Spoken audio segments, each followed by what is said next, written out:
Good. So, yes, let us continue discussing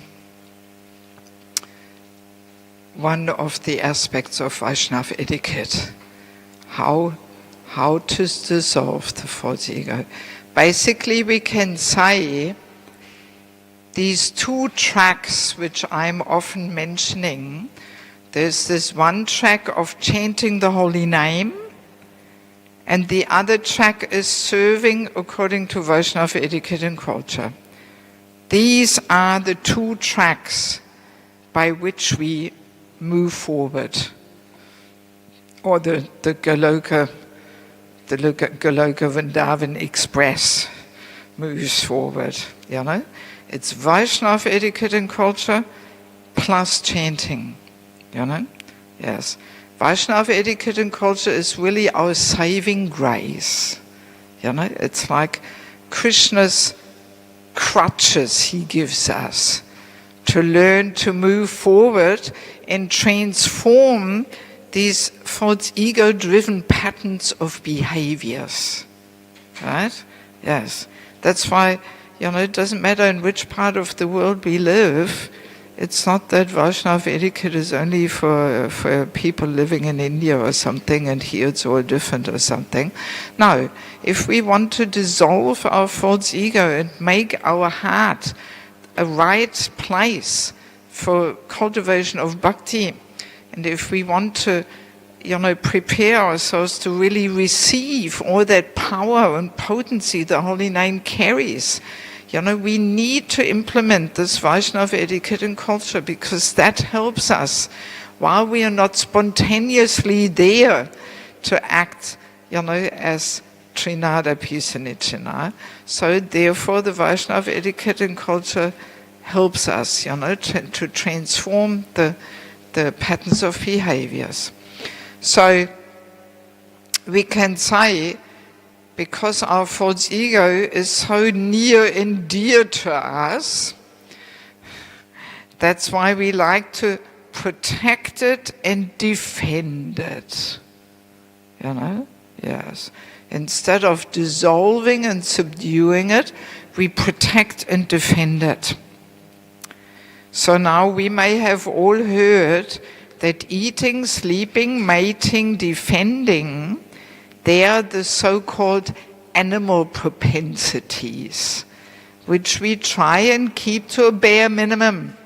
Of course, a little bit of eating, sleeping, mating, and defending we need, but we should keep it to a bare minimum.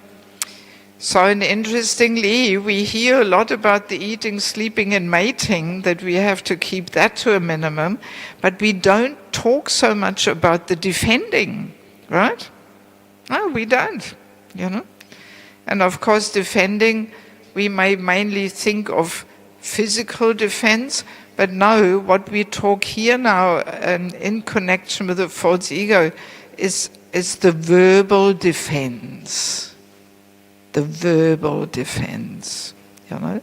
Of course, grossly defending, we may also get into that due to the false ego pushing us, but the main and foremost way how we defend, and we don't even realize, is the verbal one. These verbal defense mechanisms, you know, by answering back, trying to be right, trying to have the last word, and defending ourselves verbally. Actually, no, it wasn't me, it wasn't like that, and, you know. Because what do we do when we defend like that? We defend our false ego, you know? Yes, because already a few days later, and at the latest at the moment of death, it doesn't matter whether we were right or we were wrong, or whether it was like this or like that. Who cares? It has actually no absolute relevance and meaning, really, you know? But the false ego is pushing us that, oh no, we weren't the one, and actually it was her and it was him, and I didn't say that, and oh my God, you know? Yes. So therefore the Vaishnava etiquette tells us that Vaishnava should not defend him or herself, but we should defend others. When we see others wrongly treated, then we should step in and defend. But we should not defend ourselves. And there is a purport in the Bhagavatam, I didn't bring it with me, but there Prabhupada says, actually that's the Vaishnava mood. A Vaishnava for himself, he doesn't mind tolerating all kinds of things. But when he sees others wrongly treated, or Guru is attacked, or Krishna is attacked, then, the Vaishnava should stand up and defend, But for himself, no, yes. That's actually the Vaishnava mood. And if everybody would follow this Vaishnava etiquette, then there would be no need for us to defend ourselves, right? Because surely somebody would step up and say something for our defense, But interesting to observe that usually, as a rule, we do the opposite, We defend ourselves, we are very expert in that.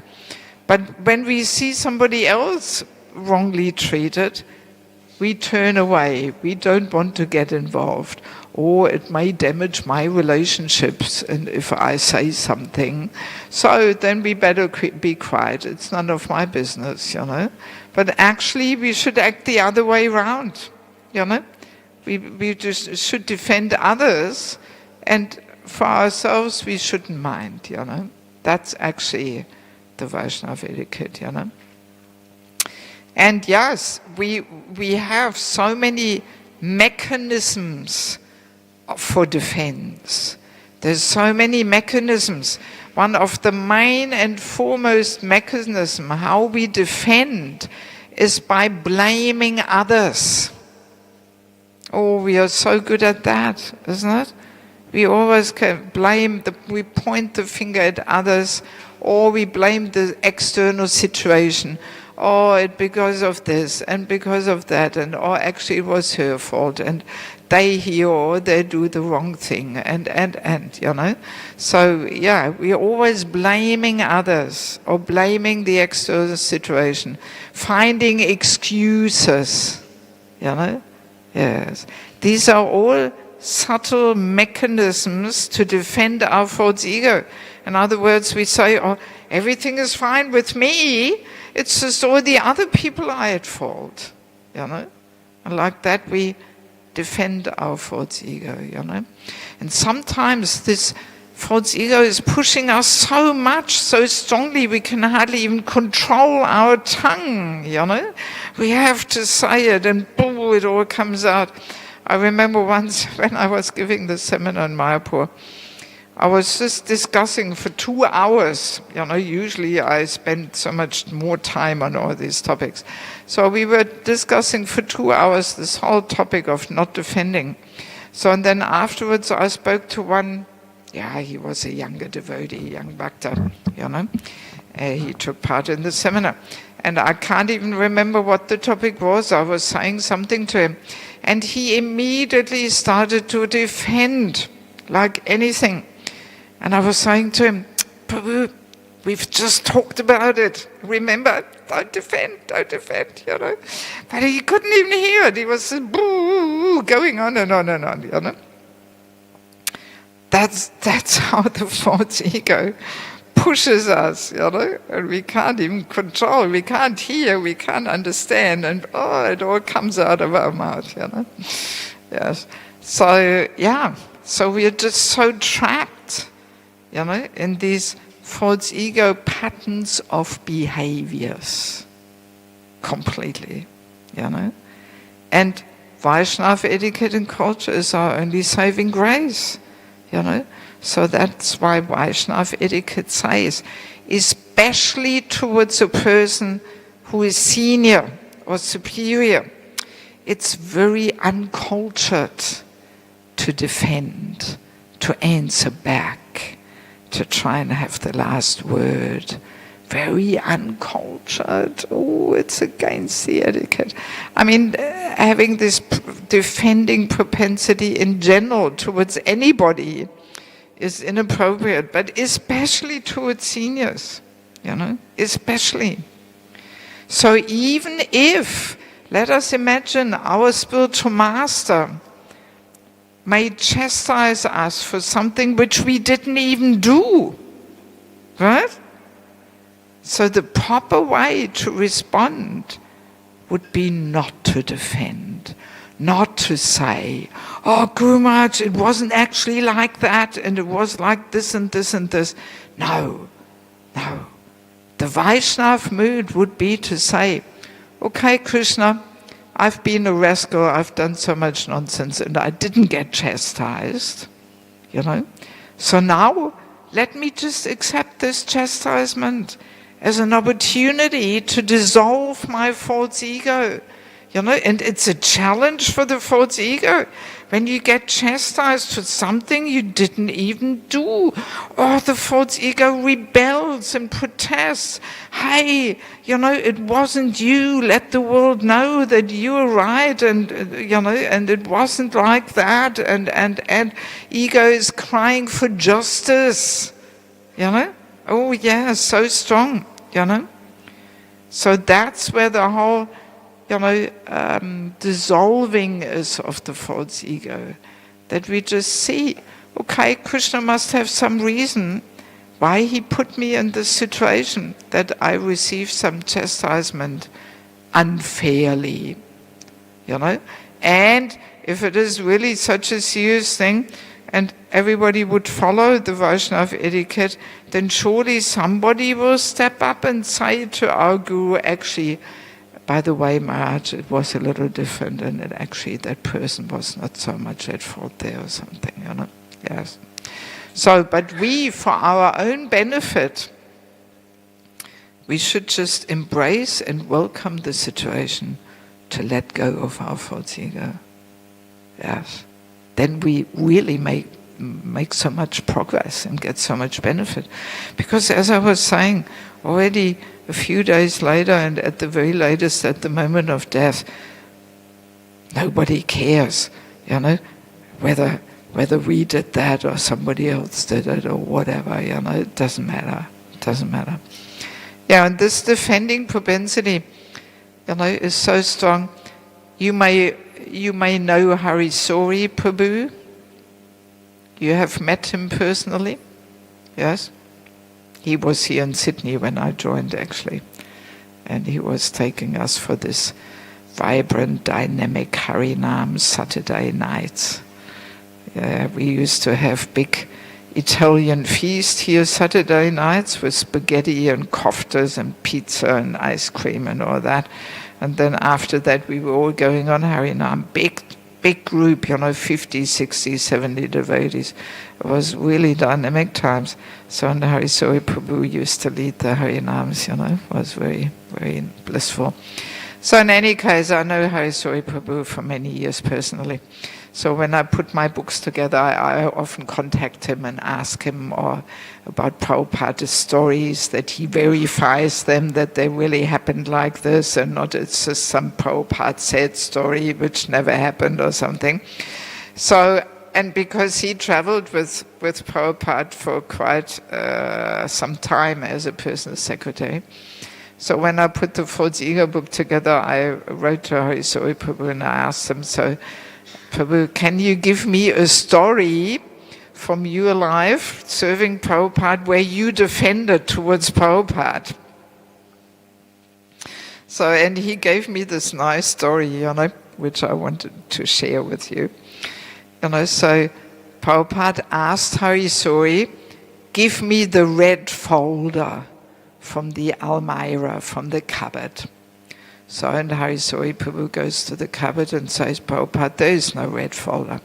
Prabhupada repeats, give me the red folder. Harisori Prabhu, Prabhupada, I cannot see a red folder here. So then third time Prabhupada says, give me the red folder. And then Harisori Prabhu says, Prabhupada, do you mean the pink folder? And then Prabhupada says, give me the red folder.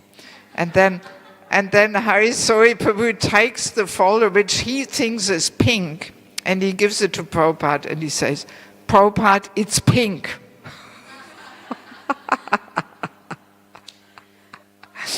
Oh my God. And Prabhupada got so angry. Oh, he blasted him. He gave him the sauce, as we say.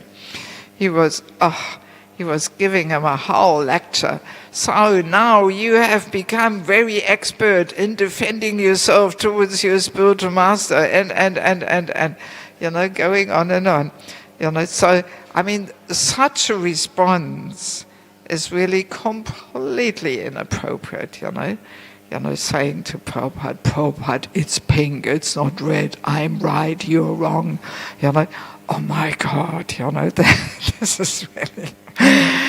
is really inappropriate, uncultured, against Vaishnava etiquette, And Prabhupada used to react very heavily, when devotees were falling into this way of behavior to defend themselves, and oh no, Prabhupada, it wasn't like this, and but, as soon as we start the sentence with but, then we have to be careful, that we are not defending ourselves, So it's such a strong drive, that we can't even control the tongue. We have to say it right now, and it's all blurting out, So yeah.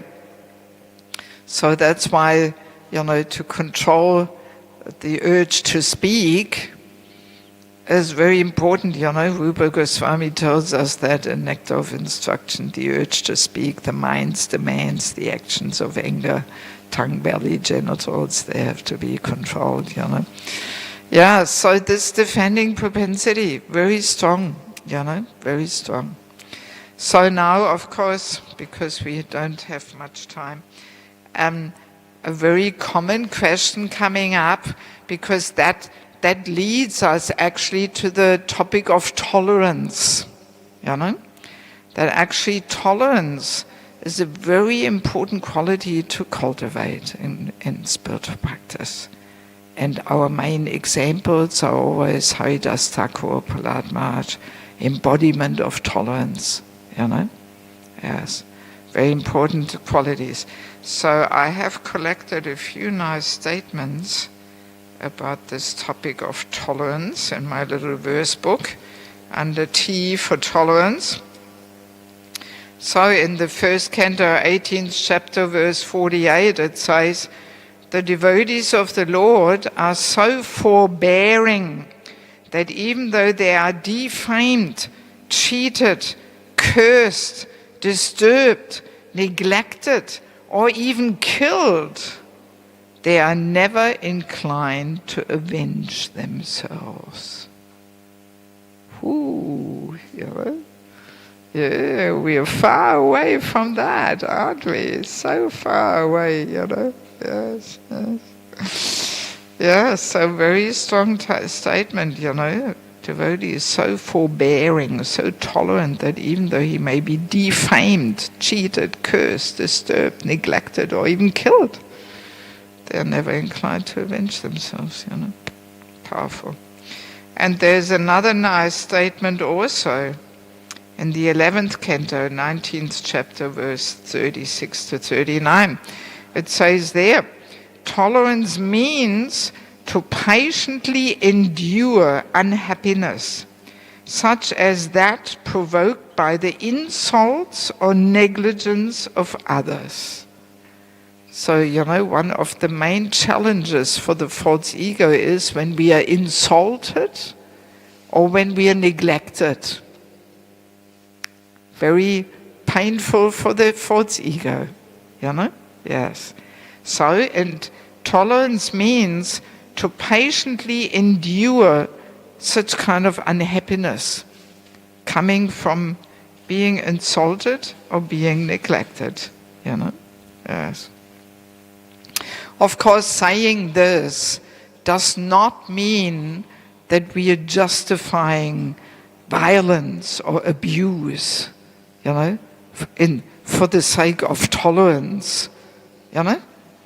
That, of course, has to be clearly expressed. It doesn't mean, you know, that in the name of tolerance, others can abuse or you know, exploit us or perform domestic violence or something. Oh, we have to tolerate, you know. No, of course not. But again, somebody else has to stand up for that person and protect and do something about it, you know. Yes. And I mean, that's why now temples and communities have, you know, some women's representatives, you know, where people can go if they encounter some abusive situations and so on, you know. So yeah, that has to be clear, you know. But I mean, I would say these are very exceptional situations. I mean, hopefully they don't happen every day in our lives, you know. But what happens every day is that the false ego is somehow provoked, you know, and we immediately defend. So let's talk about that, you know, and not extreme and exceptional situations of abuse or violence or something like that, you know. Yes. Yes. So, but the quality of tolerance is such an important quality to cultivate. And we can almost say it is an indication to measure a person's spiritual advancement and spiritual strength in how tolerant a person can be, you know. Because what makes it difficult to tolerate is the false ego's demands. The false ego rebels and protests, you know. So if the false ego is subdued and already a little more dissolved, then we can tolerate, you know. Then we can tolerate. So that's why this tolerance is a very, very important quality. And of course, in material life, with mundane eyes, tolerance would be a weakness, you know. What? You can't stand up for yourself, fight back, you know, and defend, you know, that would be success. That would be a sign of strength, you know. That's how, you know, the two realities and worldviews, material reality, spiritual reality, they're very different. They're like day and night. So what is success with material eyes is, not so aspired for with spiritual eyes, you know. Yes, yes. So yes, tolerance, very important quality. So now, of course, very often the question comes up, there's two questions coming up very often. First one is, well, how much can we tolerate, you know? And what about life in the material world? If we just tolerate anything, then people will walk all over us. And where do we ever get in life, you know, if we just tolerate? So, and in that regard, I do want to share a little story from my own life, which really illustrates that even in material dealings, I wouldn't want to be so absolute to say in any case we have to tolerate anything, but we have to very carefully consider whether it's really worthwhile to defend or whether it's just better to tolerate, you know. Very carefully we have to look at it. And in that regard, I want to share one story with you, which happened, quite a few years ago, some 12 years ago, or 14 years ago even, meanwhile. So I was in the situation where the German taxation department wrote me a letter charging me 1,500 euros tax, which I was not supposed to pay. No, you know, I was not supposed to pay it. But because I was traveling, somebody else accepted the letter for me, but they didn't open it and they didn't look at it. So by the time I got that letter, I missed the 3 months period where I could object. Yes, I missed it. So, of course, as you may imagine, when I opened the letter, boo, I was all furious. My false ego was on the ceiling there. What is this? How can they charge me? And this is nonsense. And they're just cheating me. And I was really disturbed. So I immediately rang up the taxation office there. And of course, I immediately got into some argument there with the lady on the phone. And she was just saying, well, you missed the 3 months period, and so you can take the matter to court, and. And I couldn't stop thinking about it. I could hardly even focus on chanting anymore. This whole thing just went in my mind and on in circles. She said and I said, and my God, So then, thank God, I remembered one verse in purport from the Bhagavatam. This is how sometimes this can save us, So I remembered this verse in purport, which I want to read with you. So this is 4th canto, 19th chapter, verse 34.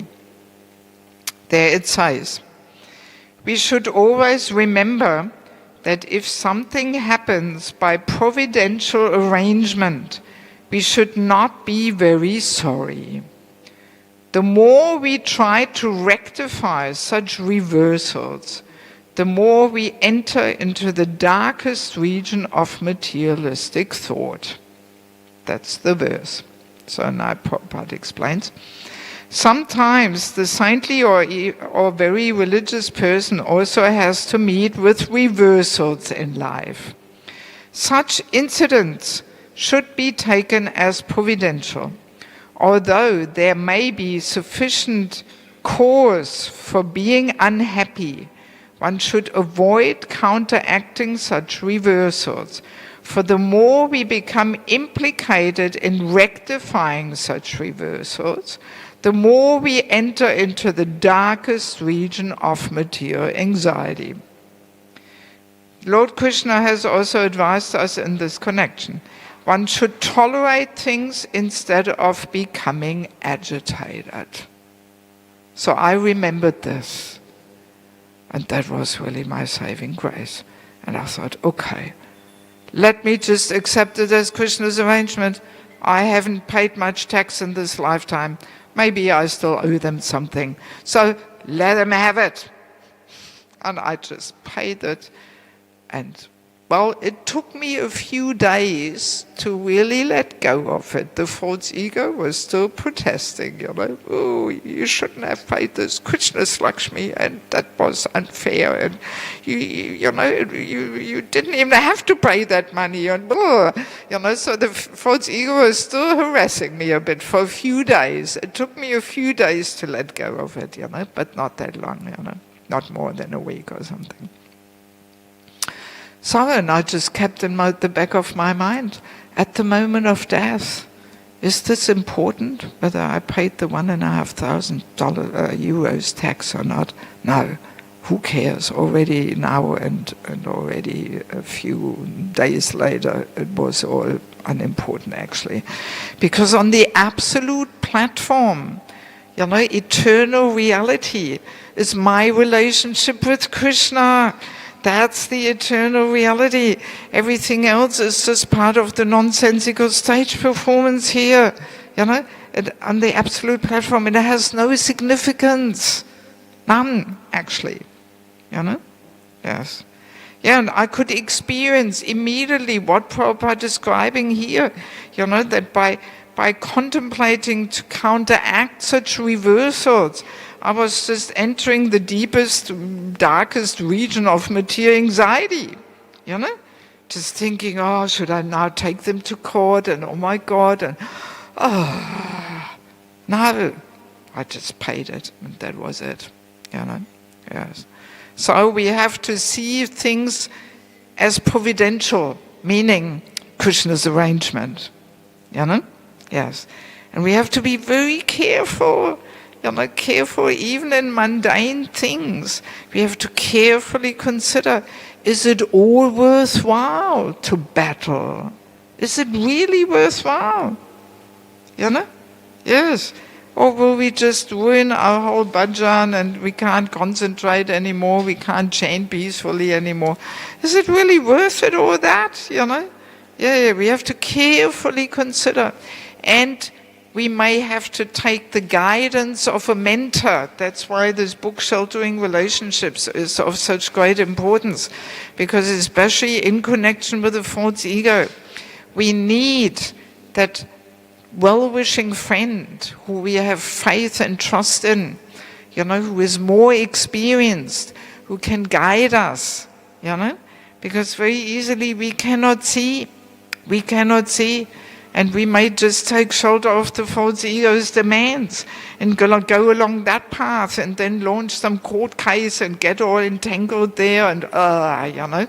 So that's why we need the guidance of a well-wishing friend who has no other interest except helping us in our spiritual journey, and who can see, you know, what to do at what time. Yeah, because very easily we may make the wrong choice, and then we make a whole mess out of our life, you know, and we will be lost, as Krishna is saying to us, you know, if we act through false ego, not hearing me, you will be lost, you know. Yes. Yeah, so that was quite an example, you know. And actually, when I wrote this book, one Prabhupada disciple from America, he's editing my books, you know. I have 2 editors even to polish it into good language. So when he edited that book, after each chapter I sent him for editing, he sent it back saying, another heart surgery, I have to digest this, you know. And then when we came, because I'm describing this story with the taxation department also in the book, writing back, I think I wouldn't have paid it, you know. I wouldn't have paid it, you know. Yeah, so, you know, it's a challenge, you know. Yeah. So, and then of course another very, very common question is that people say, yes, okay, tolerating, but, you know, if I tolerate, then all this negativity builds up in me, and all these negative emotions, and then I get sick, or I explode, or this, right? Right? So, the answer is, if we do that, that's not tolerating. That's simply suppressing. Jai Shri Shivara Gopinath and Jagannath Baladev Subhadra Shri Gauranga Ki Jai. So that's not tolerating. That's simply suppressing. It's like putting the cork on the bottle, you know, and suppressing. But inside the bottle, you know, the whole ego battle is continuing. It's all boiling up there, and then the whole thing is exploding. That's not what we call tolerance. Different thing, you know. So actually to tolerate is a very deep thing. It requires some deep internal work. Yes, it's not just a matter of, you know, sealing the mouth and shutting up and suppressing. Or can we, hang on, we don't want to have the same thing again, that everybody just walks in, you know. Yeah, please lock the door and get people to quickly take darshan here. Make a little bit of room there, maybe move a little over. So people who want to take darshan, they can come in there and quietly take darshan, you know. Yes. Is that door open so people can come in? Yes, okay, good. There is a sign on the door, and I hope people will respect that. Okay, good. Yeah, so that's not what tolerance means.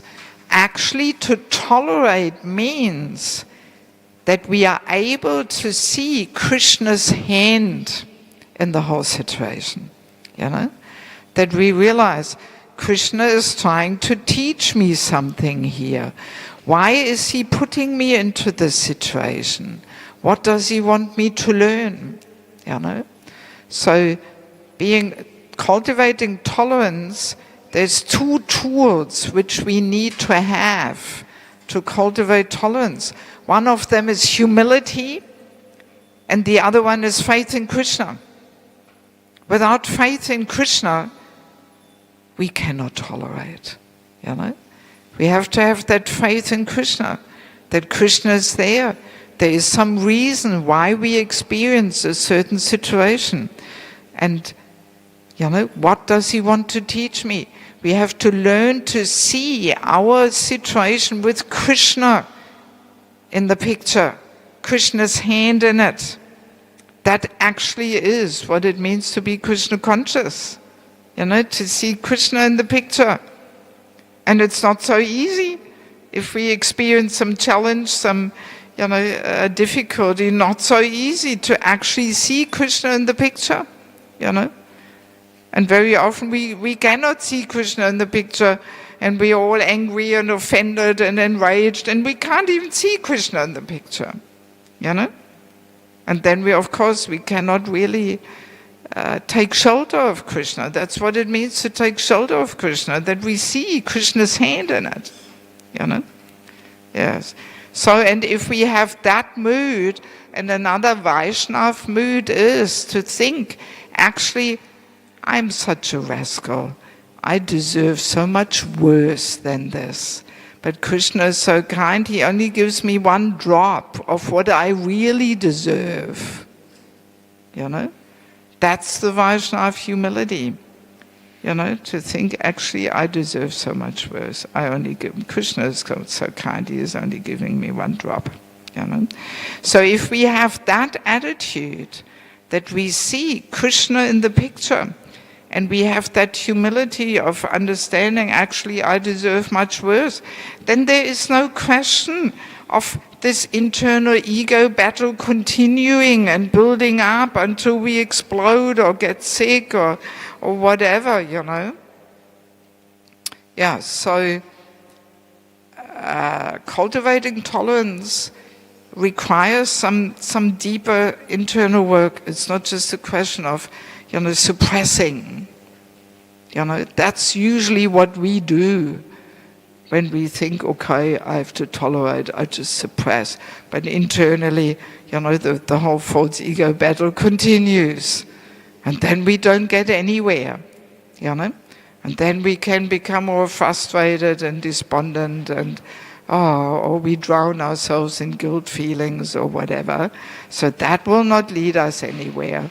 We have to connect our situation with Krishna in the picture, you know, and then do some internal work, letting go of things, accepting, okay, there must be some reason why Krishna is giving me this situation. And again, we will need the help of a well-wishing and more experienced friend to do this internal work, you know. Because if we don't have that, then very easily what happens is that we get offended, you know, and we take shelter of the false ego. Being offended, there's a whole chapter in the book, you know, being offended.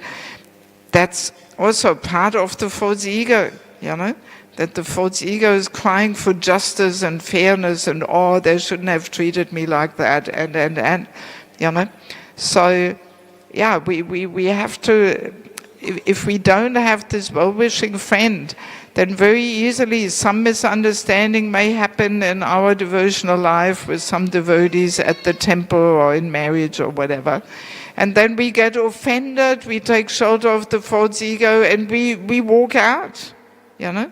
Yes, you know? And then we think, oh, they're so mean and unfair, and they treat me wrongly, and I'm not going to go there anymore. And then people sometimes fade away and never to be seen again, you know.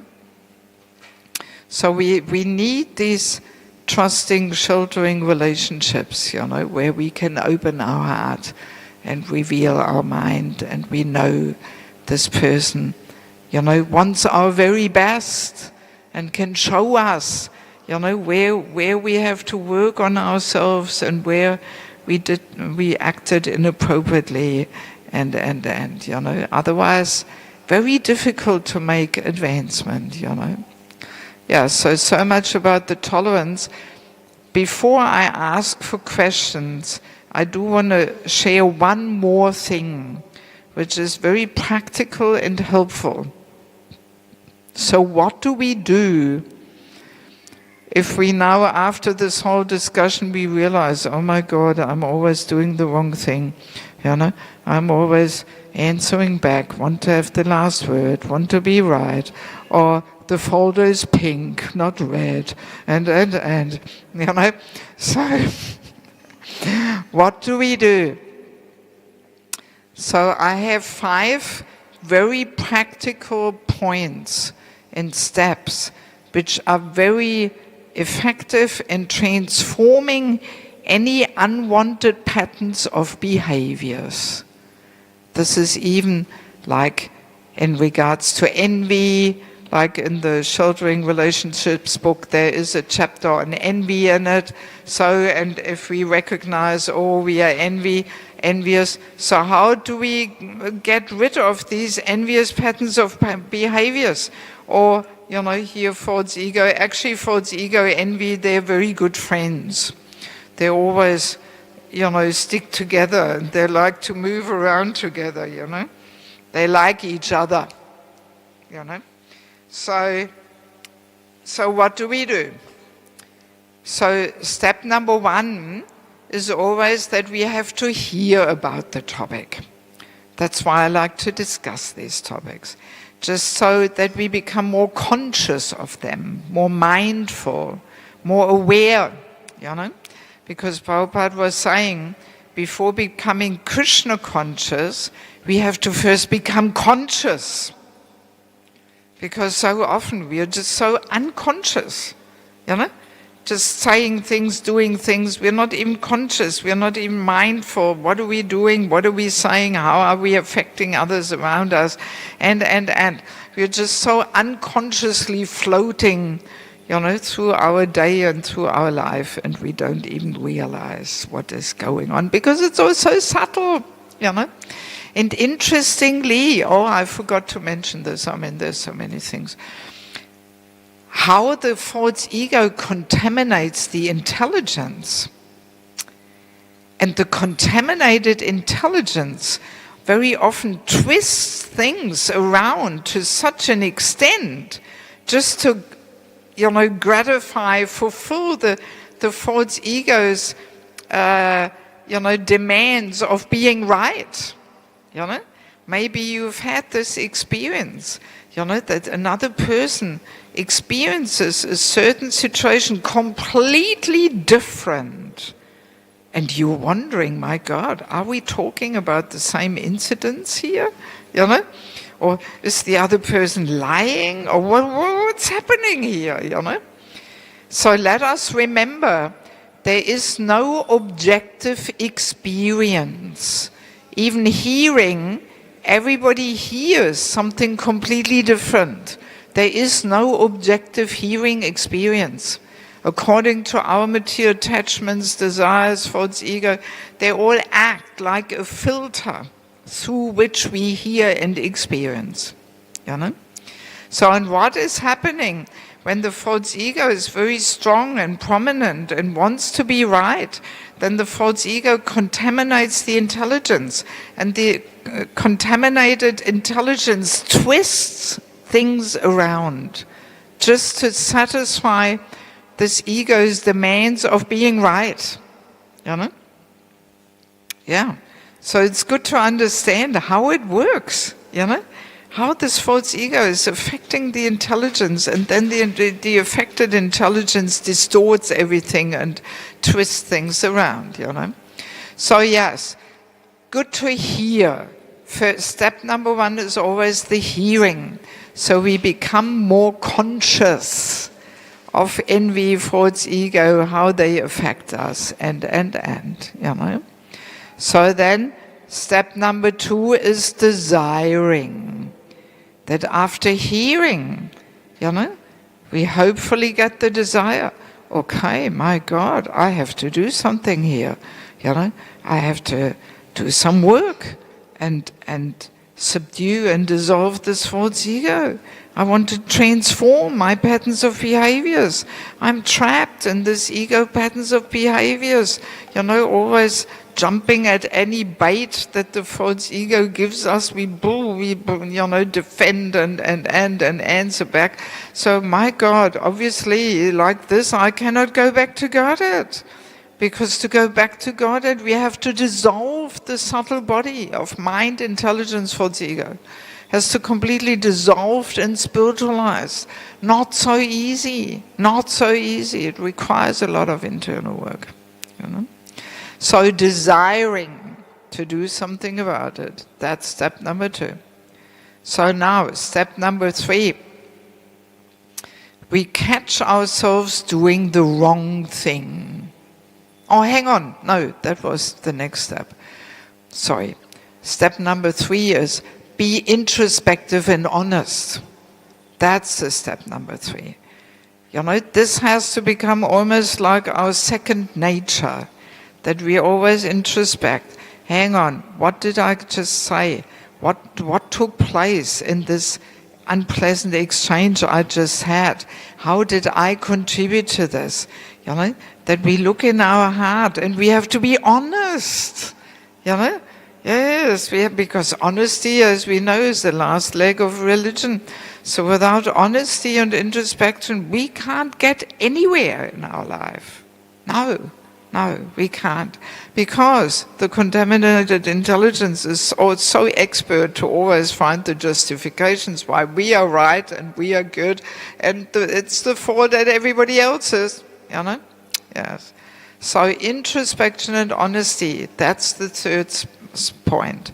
And at that point, again, we need the help of a mentor, because we may just not have that maturity yet, to honestly introspect. We may just not be able to see what's actually happening there in our heart. So we need a mentor. We need a well-wishing friend who is more experienced. So that's step number 3. So then comes step number 4. Now comes step number 4. Catching ourselves doing the wrong thing. So that's already progress. Because before we were doing so many times the wrong thing, all the time.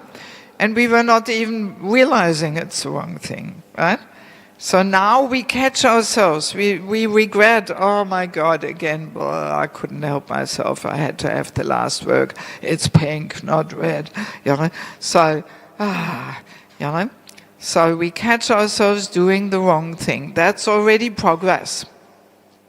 So now my question to you, what's step number 5? After we catch ourselves doing the wrong thing? Pray to Krishna for his mercy. Very good. Because usually people say, well, we just stop doing the wrong thing. We make some resolutions here. I'm not going to do it anymore. But I wish it was that easy, No, it's not. We can so often tell it to ourselves we're not going to do it anymore. But then at the next best opportunity, boom, we fall again into the same patterns of behaviors, And because we have carried this false ego for so many lifetimes with us, it's such a deep-rooted conditioning, my God, Not so easy to just resolve, so now I'm not going to do it anymore, No. So, step number 5 is we cry out to Krishna. We beg him to please help us uproot this demoniac tendency, this Hiranyakashipu, So, Lord Nrsingadev, he is very expert in performing these heart surgeries with his sharp nails. Yes, I like to see Hiranyakashipu always as the embodiment of the false ego, False ego envy, he is really embodying that completely, Yes. Yes, so and the only solution is to invite Lord Nrsingadev to, pull out this demoniac little Hiranyakashipu there, We, by our own strength, we cannot do it. We cannot do it. We need the help of Krishna, you know. Because yes, all these anatas, they are considered like demons, you know. And what do the residents do in Vrindavan when the demons attack? They run to Krishna and beg him to help, you know. So, but our problem is that we hang on to this illusion that this false ego gratification will give us some little juicy fruits there. We hang on to that, to this hope, you know. And that's why we are not so seriously begging Krishna to free us, you know. Yeah, that's our problem, you know.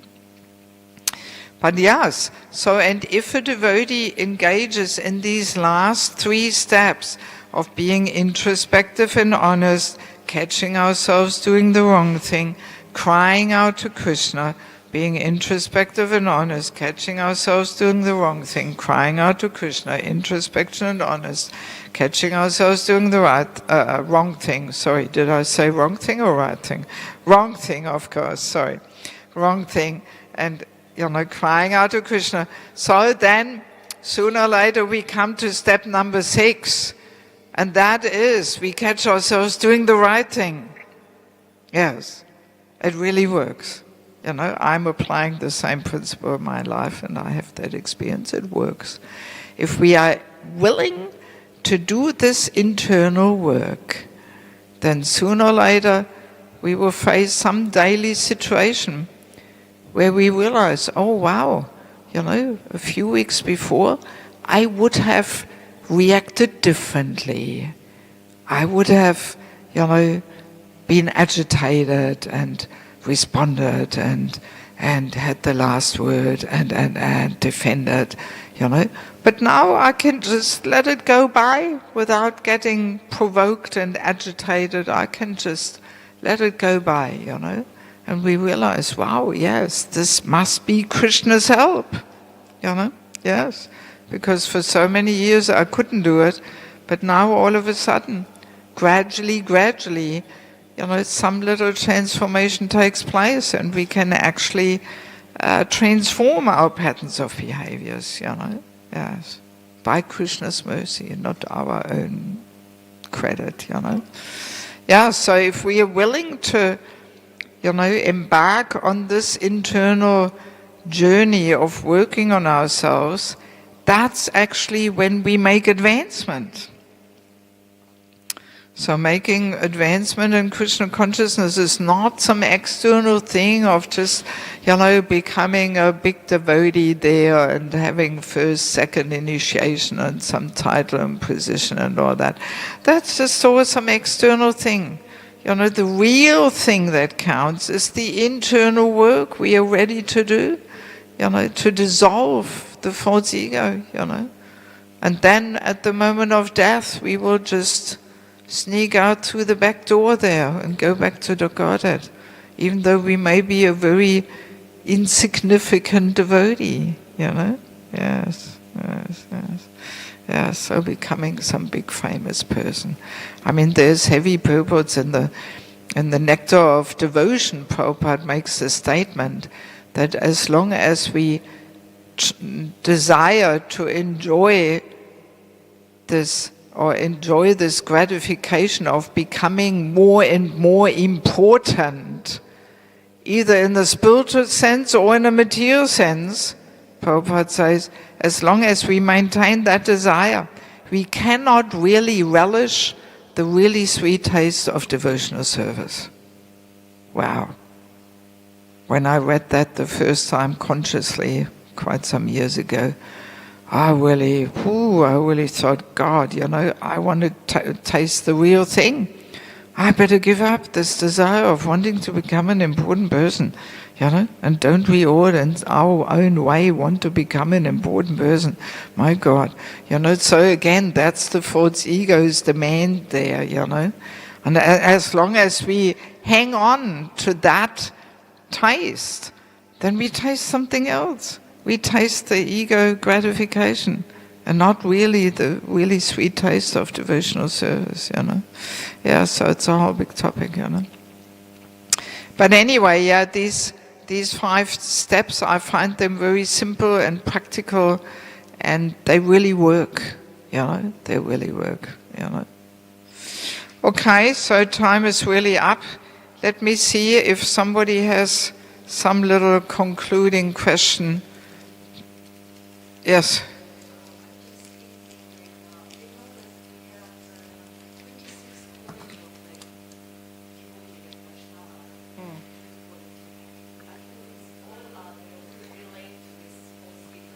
Yeah, very true. Yes. Very true. Yes. Yes. Yes, basically. I mean, I don't have them all now in my head, But basically, I also like to explain this in regards to humility. That humility is actually a very elevated quality, It's a sign of Bhava, actually. There's a verse, So humility is the primary quality we have to strive for. And then we can say humility manifests in secondary qualities, which also are based on humility. Like, for example, tolerance or forgiveness, or patience, or gratitude. They're all secondary or manifestations of humility. So if a person is humble, he will always be grateful for everything. He will be tolerant, he will be patient, and. So yes, and humility, of course, this is completely... Yes, well, humility is only can be cultivated if we dissolve the false ego, Yes. So, very true. So all these Vaishnava qualities manifest gradually and almost automatically, but only automatically if we are prepared to do that internal work. So we can't just say, okay, let me just float around here and it will all come automatically. No, we have to do that internal work, Yes. Anything else? I mean, maybe let me just mention one last little thing, which I also found, but there's so many things, So please, whoever is interested in the topic, I can only recommend you to get the book there. You have the full thing, So, but false ego has 2 ways of affecting a person. The main and foremost way is maybe that we are overconfident and proud and we think ourselves the center of the universe and so special and unique and extraordinary. But then there's also another way how it affects people, that they become all insecure and mental and self-conscious and full of complexes. And behind that is also the false ego, interestingly. And that comes about when the false ego makes its demands of, that we want to be really great and fantastic, but out of our material abilities, we can't live up to the false ego's demands. We can't fulfill that false ego's desire of being so special and grandiose. And then we become more insecure and mental and have some complexes and so on, So in that way, interesting to understand, it's also an effect of the false ego, Because it comes also in this way that the false ego gets more gratification from the external result, And this, in material life, we are very result-orientated, because the result gives gratification for the false ego. Oh, I've done well, look at me, and I've done this and I've done that, So, and then if we can't come up with this fantastic result, actually we forget that Krishna is not so impressed with the external result. He wants the love and devotion, even if the external result is not so good. That we forget, because the love and devotion doing a menial service with love and devotion, this will not give so much gratification to the false ego, especially when the result is not grandiose, But Krishna is interested in the love and devotion, and that we forget out of lack of Krishna consciousness, basically, So even a person who understands that Krishna is actually interested in the love and devotion, that person will not get all mental and insecure and full of complexes when the external result is not so good. Because that person understands, actually Krishna accepts my intention, my love and devotion with which I do it. And Krishna is more attracted to that service which is fulfilled with love and devotion, even if it is not so perfect and complete. He is more attracted to that rather than some big external offering which is offered with pride and arrogance. Krishna may not even accept it. There's a verse in the Bhagavatam, when I came across that, I thought, oops, we better watch out here. If we offer something with pride and arrogance, Krishna will not even accept it, because he wants the love and devotion. So it's interesting to understand, let's take an example. We may want to sing, but then we realize, our voice, our musical abilities are not so grandiose, but others can sing so much better. So then we may get all complex. It's, I'm so useless and they all sing so nicely and I can't sing. So that's the mundane thing, But if we understand, actually Krishna wants the love and devotion. And even if my voice maybe doesn't sound so nice, but if I call out to Krishna when I sing and I connect with him and I beg him to please allow me to serve, so Krishna will accept it, And that's the main thing. And in my holy name retreats I conduct, we often have in the evenings, we have the kirtans applying what we discuss during the day. And so I've had holy name retreats where I think, oh my God, we don't have any good kirtaniers. How will we do the evening program, the evening kirtans without good kirtaniers? But then sometimes these kirtans sung by devotees who are not so expert kirtaniers, they're so much sweeter and deeper because they may be more pure-hearted, because the person knows, oh my God, now I have to leave, but my voice, all right, let me just try my best to serve the devotees, and that kirtan may be just so much deeper and heart-moving than somebody who'd, he's got the great voice, and so on, Yeah, so we have to learn to see things a bit deeper and understand that Krishna wants our love and devotion.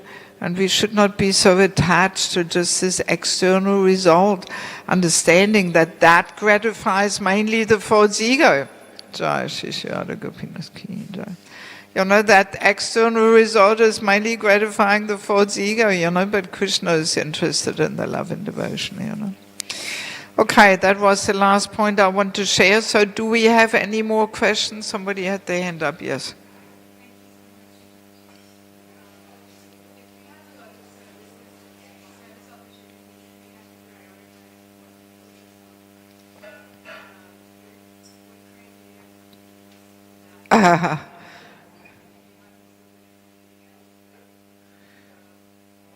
What criteria to choose out of many service opportunities? Actually, it's not something I can answer so generally, in general terms. It's a very individual thing. See, this is why devotees need this individual guidance, because everybody is in a different situation, is on a different level, different stage in life, so we can't just give the solution that fits one and everybody, one size fits all here, like the t-shirts, one size fits everybody. Krishna consciousness doesn't work like that, we have to give very personalized and individual guidance for each and everyone how to move forward. And again, that's why we need a mentor, who has that maturity and experience and that willingness to sacrifice himself or herself, to give that guidance and help devotees to step by step move forward, you know. Okay, anything else?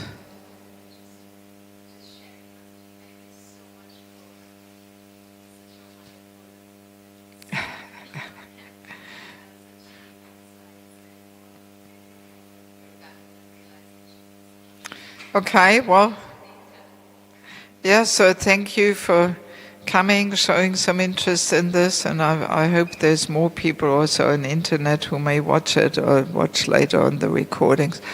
So, and yes, I simply hope this is some little inspiration to, you know, do some internal work and be mindful and reflecting and introspecting and all that, you know, and apply.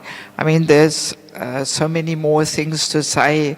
Usually when I give the seminar in Mayapur, I spend about 10 hours, you know, over 3-4 days, you know. Yes. Yeah, so we only have 2.5 hours or something, you know. So, but at least it's something, you know, and as I said in the book, there's so much more there, you know. And also in the book, in the front page, there is my email address, so if anybody has some difficulty digesting something or processing something, so you're free to contact me, you know. And you just have to refresh my memory that you're here from North Sydney and attended the Fourth Ego seminar, and you know, so then at least I know where to place you, you know, because sometimes I get letters and I don't even know which part of the world people are writing from, you know. So, yeah, so I simply wish you all the very best for your ongoing journey. Actually, today is like the last day where I'm giving some programs, you know. We have tonight, the 6 o'clock, we have a Sunday feast lecture on the topic of Prabhupada, not false ego, you know, so please come if you have the time. And if you don't have the time, then this may be the last time I'm seeing you, so I want to thank you all very much for giving me the opportunity to visit you here in North Sydney. I really enjoyed my time. It was well spent, and so many different arrangements were made for me to share things. It was almost a bit like a marathon for me, you know, so many classes. But yeah, and all the ladies took so nicely care of me, and every day people were coming and bringing the prasadam, and I was quite impressed, you know. Not everywhere people coordinate things so well, and, you know, yes. Sometimes I'm struggling a bit to find what to eat and so on, you know. So, but yeah, it was really excellently coordinated, everything. All the programs and classes were well thought out, you know, and the care was very nicely coordinated, so that I'm very appreciative and grateful for that. So let's see, when I get a chance to come back, I definitely would like to come back, but not every year, because it is a little off my tracks. And also you may get sick and tired of me if I come every year. So I like to give people a little break from me, because I know I'm quite an intense person, you know. I'm not offering some spiritual entertainment here. I'm not in that mood, you know. I like to, move something a little bit there and get things moving and so on, you know. So, and so I think we have churned enough topics, and you all have enough books there to work on things. And I'll definitely come back when I at least have 1 or maybe even 2 new books out.